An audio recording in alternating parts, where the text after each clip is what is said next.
ഒന്നാമത്തെ കാര്യം ഇപ്പോൾ വീട്ടിൽ നിന്ന് കിട്ടുന്ന ഒരു ഫ്രീഡം ഉണ്ടായത്, പ്രഷറില്ല ഒന്നിനും, ഇന്നത് ചെയ്യുന്നത്. അതുകൊണ്ടാണ് ഞങ്ങൾ ഈ മേഖലയിൽ പോകാനും പറ്റിയത്. സപ്പോർട്ടും ഇല്ല, അതെ പക്ഷെ വേണ്ടെന്നുമില്ല, വേറൊരു കാര്യത്തിനോട് തള്ളി വിടുന്നതും ഇല്ല. നമ്മൾ ചെയ്ത് പോയപ്പോൾ സ്പേസ് ഉണ്ടായിരുന്നു. അതാണെന്ന് പറഞ്ഞാൽ അങ്ങനെയല്ല, അവര് ഒരുപാട് അങ്ങനെ. പക്ഷെ അവർക്ക് എന്താ പറയുക, അതായത് നമ്മളെ ഈ പാരൻസ് എന്നുള്ള ആ ഒരു അവരൊരു കാലഘട്ടം എന്ന് പറഞ്ഞാൽ വേറൊരു സാധനമാണ്. അവർക്ക് രക്ഷപ്പെടണം എന്നുള്ള മാർഗങ്ങൾ കുറച്ച് മേഖലയേ ഉള്ളൂ. അതുകൊണ്ടാണ് അവർ പഠിപ്പിക്കാൻ വിടുന്ന രീതികളും എന്തൊക്കെ ശ്രദ്ധിക്കണമെന്ന് പറയുന്നതും ഏതൊക്കെ മേഖലയിലാണ് ശ്രദ്ധിക്കാനുള്ളതെന്ന് പറയുന്നത്. പക്ഷേ ഇനി നമുക്ക് നാളെ ഒരു മക്കളുണ്ടാകുമ്പം നമ്മൾ പറഞ്ഞു കൊടുക്കുക, ഒരു കാര്യം ചെയ്യുമ്പോൾ അത് ചെയ്തു, അത് കുഴപ്പമില്ല. വരുമാനം ഉണ്ടാക്കാനുള്ള മേഖല ഒരുപാടുണ്ടെന്നുള്ള അറിവ് അവർക്കില്ല.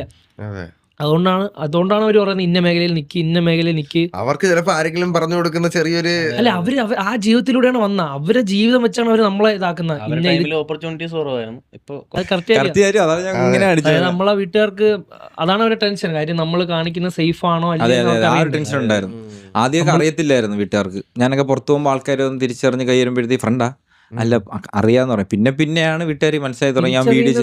തിരിച്ചറിയുന്നത് മാത്രമല്ല, അതിലൂടെ നമ്മൾ ഈ ചെയ്യുന്ന അതിലൂടെ നമ്മളെ ജീവിതം മുന്നോട്ട് പോകണോ ഇല്ലെന്നും കൂടെ നോക്കണം.